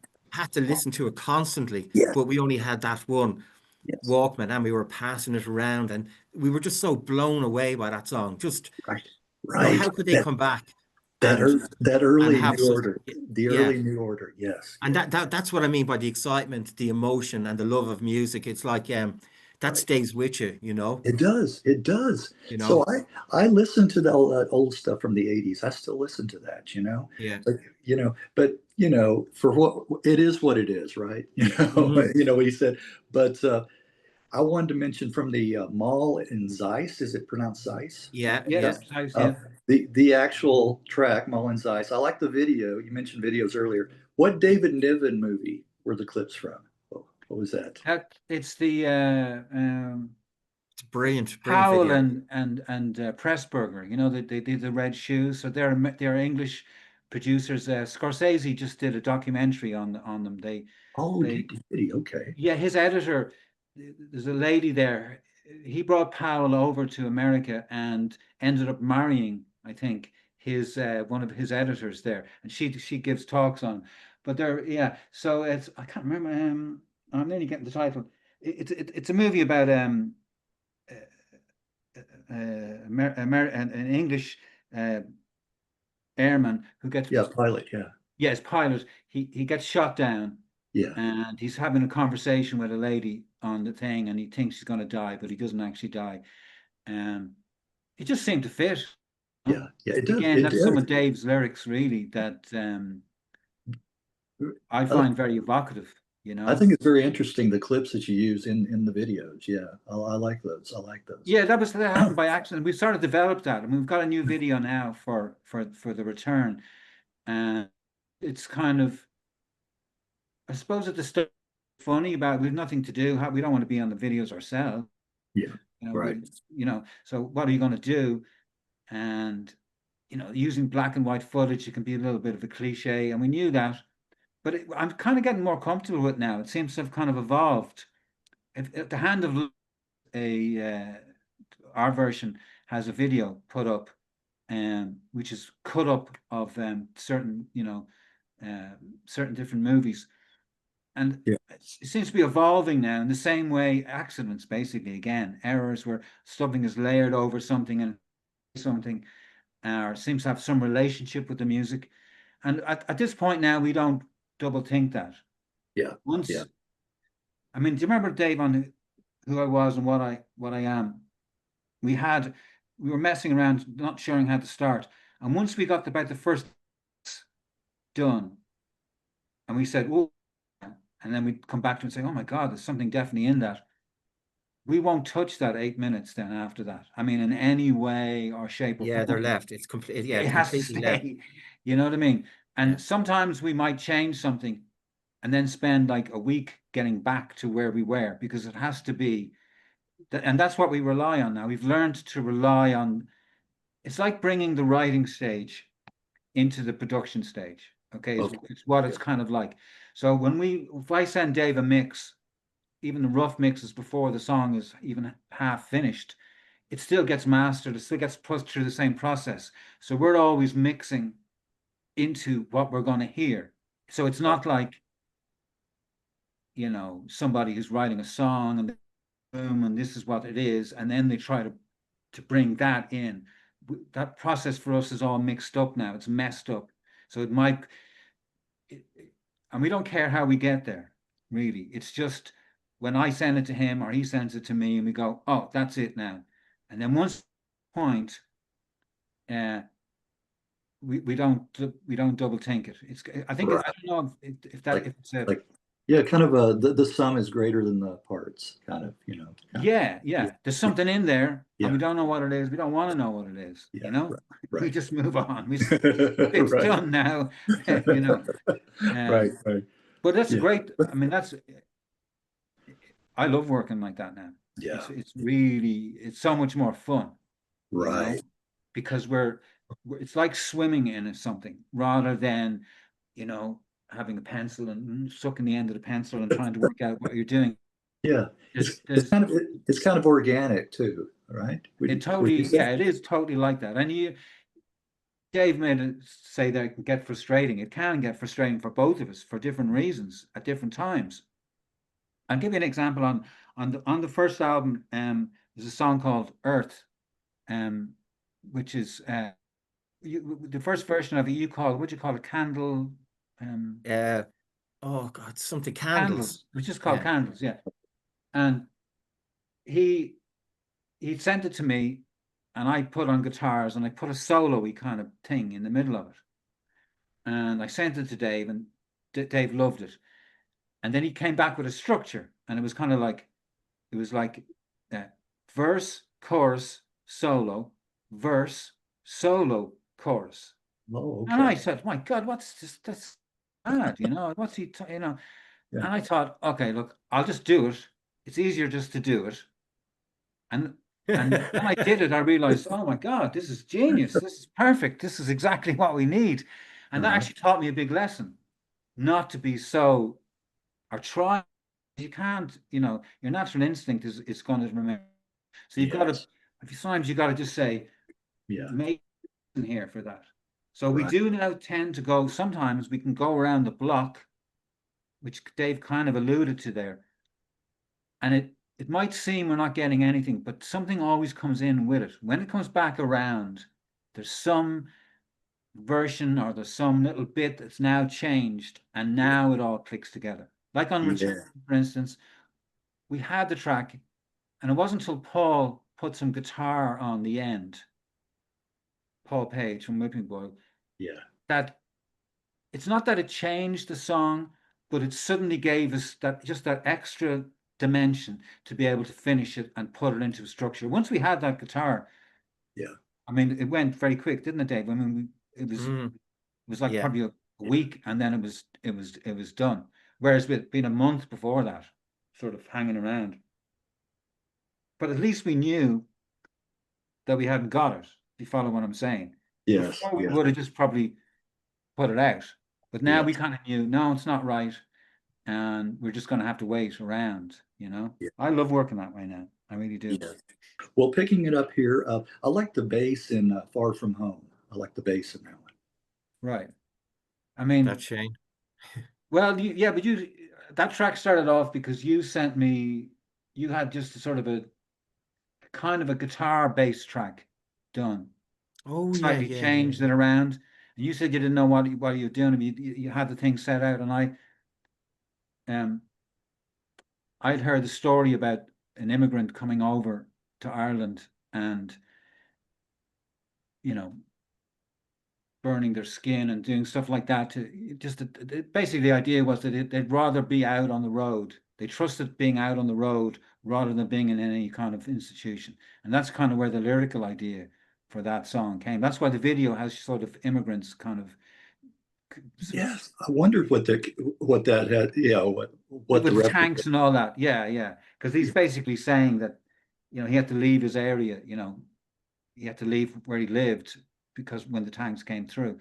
So we don't really write songs like that. It was just there was a couple of things that were told to me about this person that were so affecting that it emotionally connected with it, you know. Moving on to Age of Finding Stars, I like Green Icing. Is that how you say it? Green Icing? Green Icing, yeah. Green Icing. Good. Green Icing. Yeah. I actually listened to that. Myself and Shane were talking about it. I listened to it a while back, and I was kind of shocked. I thought it was I was very impressed with it when I heard it, like after a long break. Basically, we don't really listen to the stuff, you know, when you finish it, you've Yeah. listened to it so much, you know, like in the middle of writing something, you could listen to it maybe, you know, 1,000 times, you know, in different versions. But yeah, that one kind of stuck. I forgot how it started. Like Shane kind of organized a really good start for it, and yeah, and it's like all these songs as well. Like people say, "How'd you write the lyrics?" Whatever. I just open my mouth and I sing. So what I do is either I have some music or Shane sent me some music, and I just walk around and think of it in my head, and then if any comes in, I just hit play and record and sing over it without knowing what I'm going to sing. So a lot of it could be gobbledygook, but most times I'm nearly lucky, and something will just an opening line will just come, you know. Yep. Um, It'll and stick. Yeah. Yeah. and yeah, and it just sticks. Like for Mullen's Ice, it was you know, I can see further than that these days. Like I couldn't believe when it just came. It just was Yeah. like that was the first line that was written in the Mullen's Ice song. It was like, Right. yeah, I can see further than that these days. And I was kind of going, Jesus Christ, I really like that. You know, Yeah. I You've don't know got the what it ability, means. Yeah. yeah, but you've Right. got the ability to read something, watch something, see something, Right. and then sort of. So what we've actually developed, this is going to sound a little bit strange, but it really is true. So these new tracks that we work on, I try to give Dave something that it immediately, so that Right. almost when he puts on the thing, come and then it just all flows out naturally. Whatever he's been working on, sort of comes out in one go. I don't, I can do that musically, but not lyrically. For me, Okay. lyrics are like, I mean, Far From Home probably took, I don't know how long, like, but a Yeah. long time. Like a Right. month or Right. something, you know, of going Right. back in, and I think we had most of it, and you were helping out with a few lines here and there, and we Yeah. just try to back and forth put it together, but it's more laborious. Whereas Yeah. the stuff that when it's good, pretty much will come out from Dave in one whole go, just like chunk, you know. And then almost, I don't think even Dave sometimes you know exactly where it came from or what it is. It's just, Exactly. I don't. but it's tied when it Yeah. happens like that. It's tied in to the subconscious or something like that. And it, for me anyway, you know, and I get a lot out of it. I don't Yeah. like hearing myself thinking in you know what I Right. mean? In a Yeah. song. I prefer when I don't know where it's from and it just, Yeah. you know, It just right. kind of But Dave flows. always had the ability to do that, Yeah. Yeah. sort of, And you know. I'm sure with both of you, you have like a melody that's ringing around, bouncing around in your head for some time, and it's recurring. It keeps coming back. It's like it's time to put that, make a song, put that into. And the same thing with you, Dave, like lyrics that are recurring, that Mhm. keep coming back to you. It's like I think it's time to put that into a song, Yeah, Yeah. yeah. Yeah. Yeah, We're trying to get the there's energy something kind of level up. magical about it, you Yeah. know? Yeah. Right. Yeah. Like Right. like it's just I think I maybe it's a training thing, you know, like I've been doing it for so long, like so it's kind of like you're Definitely is. in Yeah. training, you know, and you're It's a mixture. I think it's Right. also a natural ability, a Right. natural kind of idea of what you should be doing, and Yeah. then just doing it so long, you have Yes. Yes. confidence to do it. You You become know what good. I mean? Yeah. Anything that you do enough, you become good at it. Well, a Yeah. couple more tracks off of Age of Fighting Stars. I like Bruised. I like the bass and the rhythm, and that Yeah. one. And then World Passing By. That's another one I really enjoy off of that. Yeah. I actually like those tracks too. Yeah. yeah. I like Bruised. I think, remember when you said to me, Dave, I should be singing it a bit harder because I didn't like some of my voice from earlier on. I think I tried to change it. I think if I'd been, because we were signed with me singing a year basically, so I hadn't even, there was nothing developed there really, and I didn't have the, But I remember saying I sent something, kind of rough of it down to Dave, and initially it's kind of like a bit about. I think I had Boris Johnson in my head a little bit, you are a liar, and the Yeah. world is yours to do what you want, so it fits in with Trump and Musk and all that kind of Right. thing as Right. well to a certain extent. What? But I remember Dave's, Yeah. he Yeah. I didn't write the thing, Yeah. everything you say is bruised. And you came back with that, Dave. You said, and I said, I'm not singing that. You know, I said, it's a great line, though. Everything you say, you are a liar. Everything you say is bruised. And I just loved it. Well, moving on to 2023's And You Can't Dream That. Reading on the Bandcamp site, on your Bandcamp site, there's a reference to drinking tea and playing crocodiles. Is that the Echo and the Bunnymen album? It certainly is. Okay. I thought so. I remember, do you remember Dave in my kitchen? Yeah. And I do remember Brian Hennessy being there at that time, and it was over at the side beside the fridge, and we had the vinyl thing player there. And I remember my mother keep coming in and out to make tea, and we'd be interrupting us listening to crocodiles. Well, there's something about that. I mean, if you think about the Bunnymen at that point, so they done, and I loved Heaven Up Here. I do too. I think that's probably my favorite. Yeah. Oh, yeah, it is mine too. I love that. But the amount, how that influenced you too. I mean, there's bass lines after that are used from that, and the story where Bono came, Promise was going to be a huge hit for Echo and the Bunnymen, and it wasn't. And they were kind of a bit annoyed about that for some reason. I don't think they quite understood what was going to happen when U2 hit America and really started to plug into that.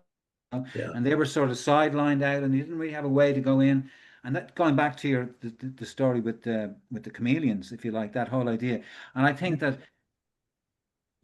to some extent, around that period, that whole thing changes. I don't know if you've ever read David Byrne's book about how music is affected by the audience it's played to, the actual like stadium rock. Basically, it changes. So if you play very frenetic music into a stadium, and it's all jing jing jing, it's going to echo, and you need a bass going dum dum dum dum. You need something solid so it'll be listening. And I find that kind of fascinating, because I think that I don't like Echo and the Bunnymen after that period, really. I mean, Right. 2 tracks, but then I didn't really like them. And I think that's because they've tried to then they try to get into that same audience, but it was never theirs to I think what I liked about Echo and the Bunnymen was something different. Yes. And I do sometimes think that kind of style of music put the Clash to a certain extent into that, where it's not just nowadays all of there's a stadium music basically. Even great bands, but they all cohere around the same type of sound. Back then you'd have Magazine, you'd have quite abrasive music, or you were saying, we were talking about this the other day, Dave, how much, if I'm kind of getting bored, I will tend to go back to those kind of bands that I liked, and I think everybody does. Yes. Right. Music that you have from about 16 to 20. Yeah. You're never going to lose or get that same connection again. Right. Plug in. Right. That happens. It was all fresh and new. When you first heard it, first time around. And it also starts putting down markers. The first Echo and the Bunnymen album is brilliant as well. This is my first girlfriend or whatever it is. And right. It does. Those associations, like our music, we can't build that into that. Right. There's no context. You listen to it, it's like, why would we listen to this? You know what I mean? Right. That's what I think anyway. I was talking to a guy, an older musician. He said, back in the day when he was younger, you could sing songs about the pretty girl in the corner, having an eye for her. He said, now at my age, I might get arrested, It's like, totally. You can't do that when you get to a certain age, you're. Even lyrically though, without even being at any age, there's some of that stuff is kind of, but the world has moved on and changed. Yeah, it really has. Well, the other reference you just mentioned, Magazine, the correct use of soap. By the way, did you happen to see my chat with Barry Adamson? No, I didn't. No. Okay. I'll send you that link too. That was from. I did look back through some of them. Yeah. That was a while back. It was 2 years ago, so you probably didn't get that. You've got to scroll quite a bit sometimes to get. So Barry Adamson, I did scroll down a bit, and I didn't. Yeah. Yeah. So I was going to say to you, Barry Adamson, he played bass for a Magazine, But he Yeah. played for somebody else as well. Did he play? Did he play on John Cooper Clarke's album, Beasley He Street? might have. That was He, produced by he Martin Hannett. I He's think one of the Martin Hannett did Invisible that Girls. himself. he Martin played Hannett played the bass. he No, played I with think Barry Adamson might have been yeah in that too. he also played with Nick Cave too. Ah, right. Yeah, yeah. And I want to say, was it the birthday party or just Nick Cave? I can't remember, but with Nick Cave anyway. And he's still playing, is he, Barry Adamson? Yeah, yeah. Oh, So that's that's cool. like, oh, he's putting out. It's more like what am I going to say? Soundtracks and things like that. All is right, yeah. What he's doing, you know. And I like the sound of what he's into these days. Yeah. So I'll send you that link. Yeah, it He's a is. great musician. I'm getting almost to 300 interviews. I'll reach 300 by October, and My so God. it's yeah. You got to do quite a bit of scrolling to get way into the early Yeah. days. Yeah. But anyway, from the album, and you can't dream that. The Last Night is a track I really like, and It Comes and Goes. Yeah. Those two Yeah, tracks. yeah, Go ahead. it comes and goes. I love that track. Yeah. And it was brilliant when Shane sent me the finished thing, the end, the end where it goes into that kind of Yeah. dancey kind of thing. Yeah. That kind of blew my mind. I wasn't Yes. expecting to hear that, and it was just like, ooh, that's great. It Right. was a lot of work went into that song. It comes and goes, I think that actual album, I think we had a lot of kind of immediate songs. Like you have Taxi, you got It Comes and Goes. That was Yeah, my I other can't one. think Yes. The Last Night. Like it was like kind of like a pop album, Right. or Right. our version of pop, Right. Um, Yeah. yeah. Taxi with the video clips from Taxi Driver. Yeah, well, that's a fellow who runs the Into Paradise site, Pete Cole. He just did that, put Yeah. that up. But I love all the mixes that Shane's done on that record. It's actually, yeah. Actually I'd love ripped to go off a back bit and of that. Yeah, What was the band? Crystal Castles. They Oh, okay. Yeah. there's a kind of a weird kind of it's a on the horn sort of Yes. trumpety type of sound riff, and that's kind of Right. it's just a similar idea picked up from them where a motif keeps going and the music changes around it and drags you through into it. Yeah. Yeah. I really like that album. I really do. More tracks I think I like off of this one than any other. Reflections of a Dream. It's another one Mhm. I Right. like, and I like the guitar in Sound of Life. I like that guitar in that. Yeah. I think we were a little bit looking back now. It was like our attempt to put together a proper album, if you like. Yeah. Again, going back to the Yeah. idea. So that's like us trying to make a step into, I don't know if you'd say grow an audience, but try to establish something. And I think when we did Who I Was and What I Am, I certainly realized, okay, that's not the way to do it, because we're starting to go down a road of trying to like we put The Last Night first track on the album, and I think I kind of suggested that at the time because I loved that track. I loved the lyrics on it and everything, but it just didn't have any impact with other people. I mean, you're the first person that got it. Is that right? Yeah, Okay. it comes and goes. Yeah. Generally, and it kind of we got some great play on it, but The Last Night, I wanted it to go first because I thought it was going to have some connection with people, but it didn't really. And I think, I mean, if you're listening to, I mean, if you're in Ireland now, obviously the Fontaines, DC, are the band, a great band, and lyricist is great, and the whole thing's a lot heavier. And that kind of music, when me and Dave were growing up, wouldn't have got anywhere. You know what I mean? It was too, it's not clear enough. It doesn't have the signs in it, that people would, that DJs, FM DJs or whatever would pick up. Right. They wouldn't. Now, No. They back wouldn't. then they wouldn't have. And I think that in a sense, although I love the tracks and I love The Last Night, in a way it kind of makes us old to some respect, and I think that's why 25 and this new track, we're trying to move into a certain, well, it's not trying to move into, we're just letting it happen, and we're not trying to then put a hat on it so you could understand it. It's just like that's what it is, and and if anything, we're kind of going more for the rawness of the sound. Right. Not try to say, "Oh, this is a really good track. Let's remix it," or something, or Yeah. let's try and make it more palatable. It's Right. that whole idea of it is gone now. Okay. So it's more Well, about trying to I want capture the ghost. right. I want to talk about that, but one more track from And You Can't Dream That, Broadway. Now that reminds me of a song by Mark Almond, and not the soft cell singer, not that. Are you familiar with the '70s band Mark Almond? No, It's I'm not. I heard the name. I know the name. it's Mark. It's Mark, not Marc. Mark dash Almond. It's their last names, John Mark and Johnny Almond. All right. It's kind of jazzy. Check them out when you have time. Good stuff. Jazzy pop, I guess you could call it. But the song "What Am I Living For?"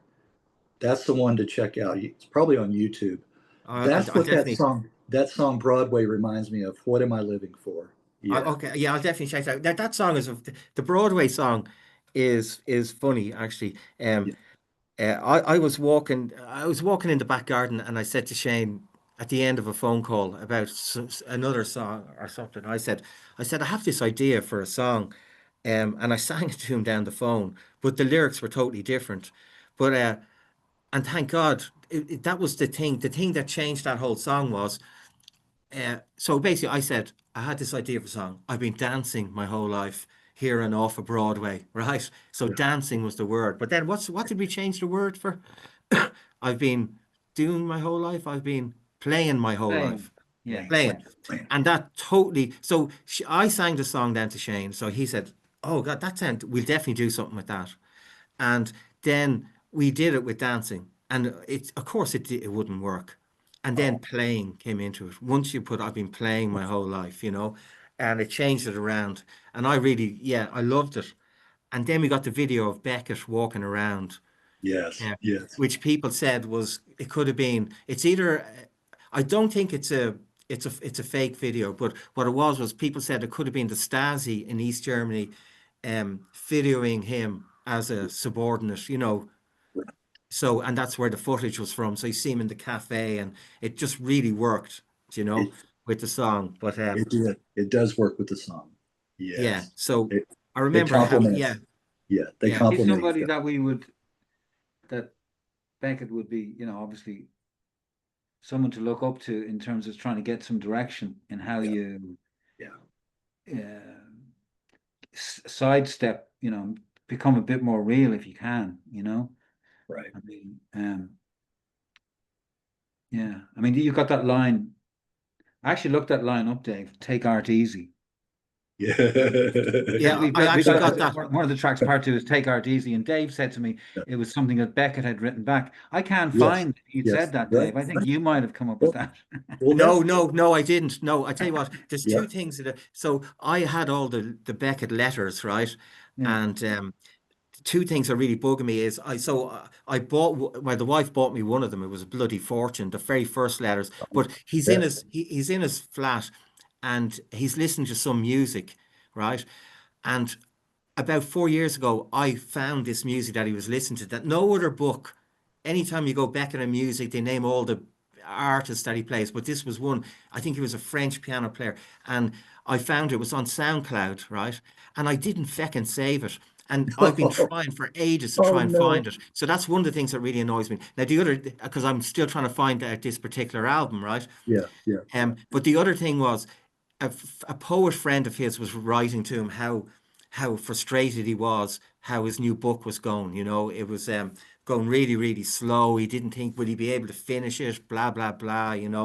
And I think he was short of money. And Beckett said, "I've sent you a first edition, or before the book is even printed, with my name on it. So that'll give you a few quid." And then in the end of the letter, Becca goes, "And remember, take art easy, Sam." you So I remember? just thought that's Yes, a great thing to say, take art easy. that's So our I, that so it that is, it is in the book. it I'll is. I'll take a picture of it and send it to Shane, Oh yeah, yeah. Take art easy. You mentioned that. I particularly like that one. Part two. Take art easy. Yeah. With the simple piano, mostly, but very effective. You know what it reminds me of? You familiar with Niam, the band? No. Paul Trinka. He was in the 80s again, and he's still recording. I believe I interviewed him as well last September. He was in Niam, which is Nyam, two times, Niam. And they had a song called And to Hold. And to I'll Hold, check that. which is, yeah, listen to that, because the piano especially reminds me of that. I think you'll enjoy that. But kind of dark.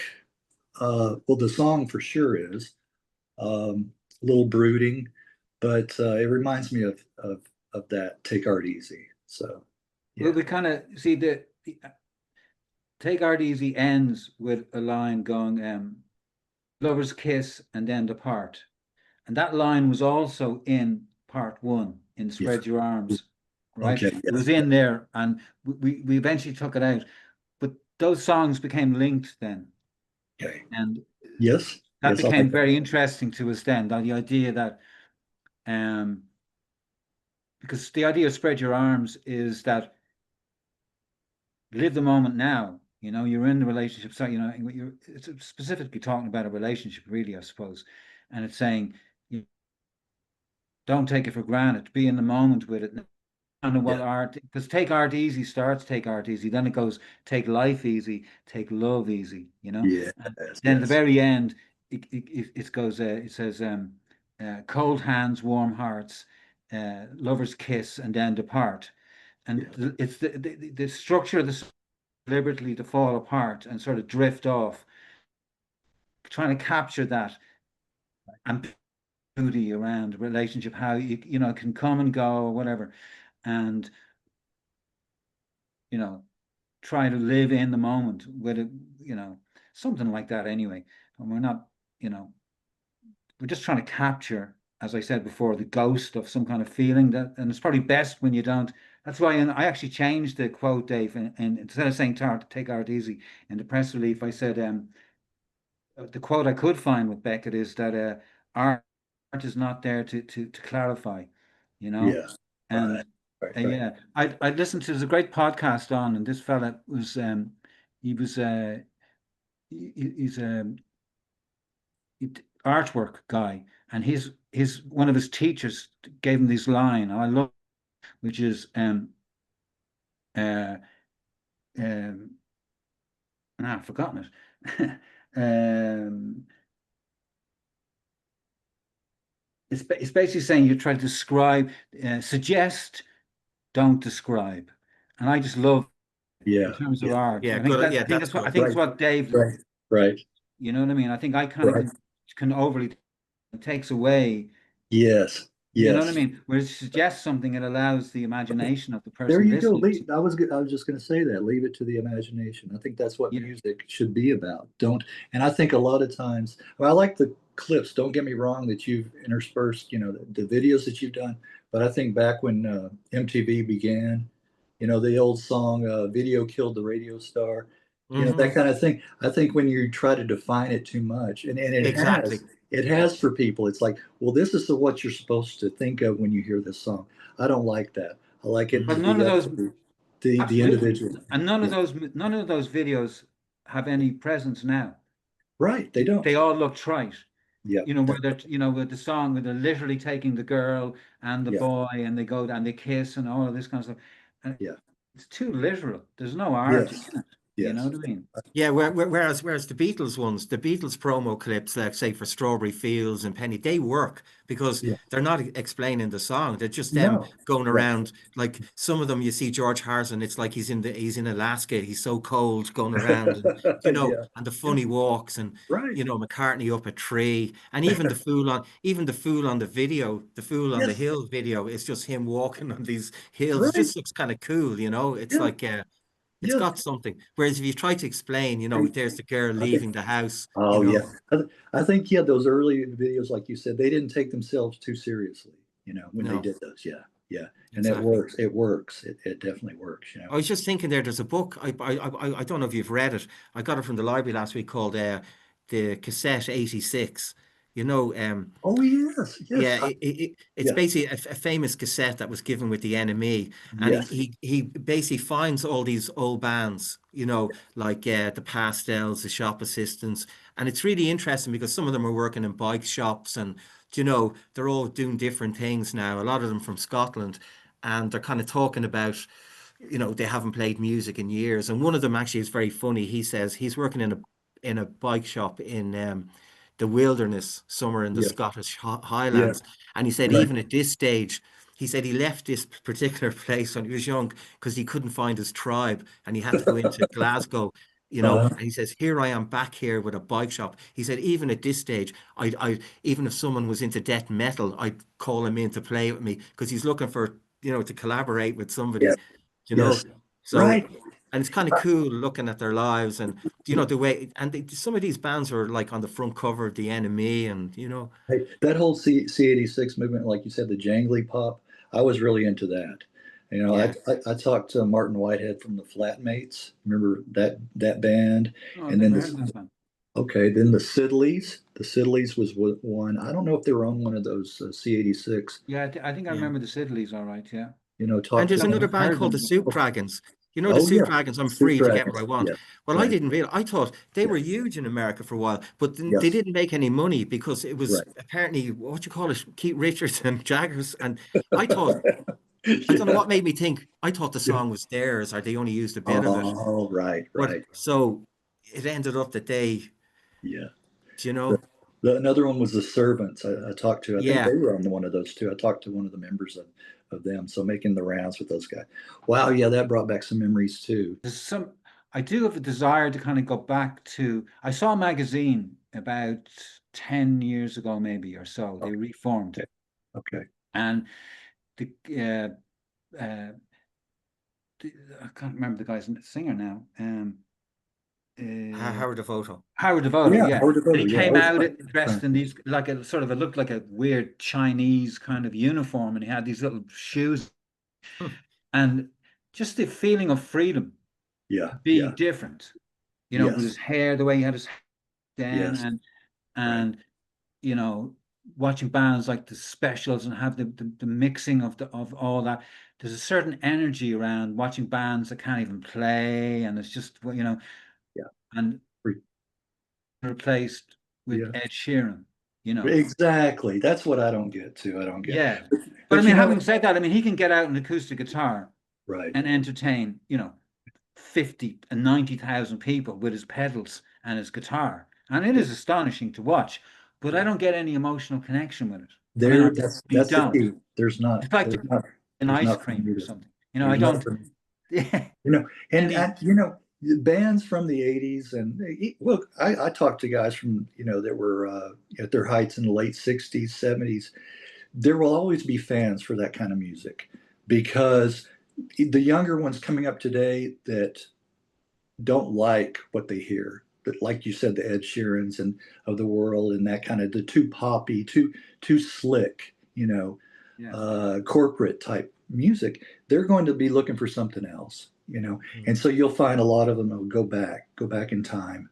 And that's the good thing about the internet, is they're able to research and discover music even on YouTube or wherever, the streaming, that kind of thing too. Yeah, So well, actually, talking of that releasing stuff, I think uh, we I could see us releasing physical releases from our earlier stuff.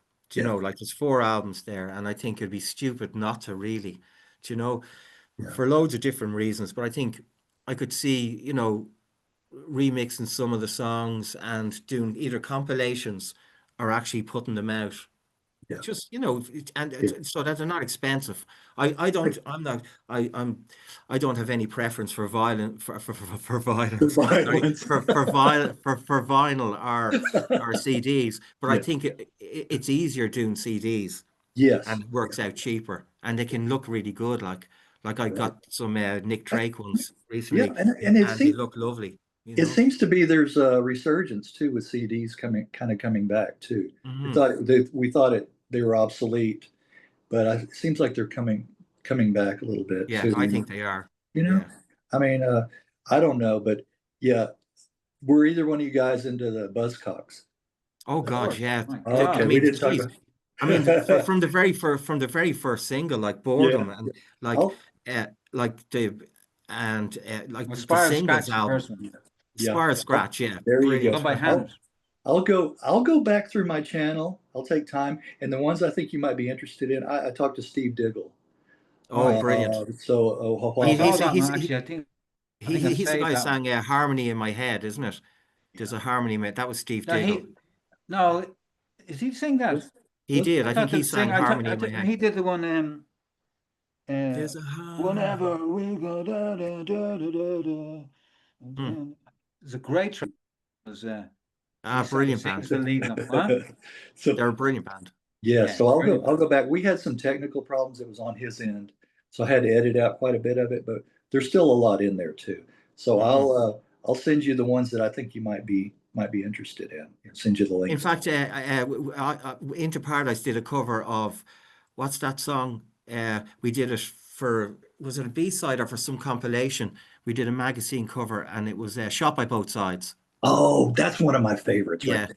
which was written by Shelley and Hard Devoto. Yes. And I think the They two both of them, took the riff and wrote two separate songs. yeah. Yes. So magazine did Shot by Both Sides. But I don't know if Yes. you've ever heard the Buzzcocks did a brilliant song called Lipstick. Lipstick. Oh, Okay. yeah. I don't Didn't know if know I've that. heard that. Oh yeah, it's a great track, and it's basically got the same down. Down, down. Yeah. Okay. Yeah. Yeah. That's a brilliant song. Yeah, Okay. I'll have to go Brilliant. and look into that. yeah. All right, you guys. It's been, the old saying, time flies when you're having fun. Yeah. It has. It's been over 2 hours. I will send you guys an edited version of this probably in about a week, so you can post it wherever you like on the website, even on Facebook, wherever you like, and then watch the feedback, that you get from it. Great. Yeah, I didn't even think of that. Yeah, Mhm. yeah. Yeah, it'd See be what- interesting. Yeah, see what kind of mileage we can get, out of these. Plus, it'll be on my channel, as well. So, Yeah, but you great. can direct us to whatever. stuff.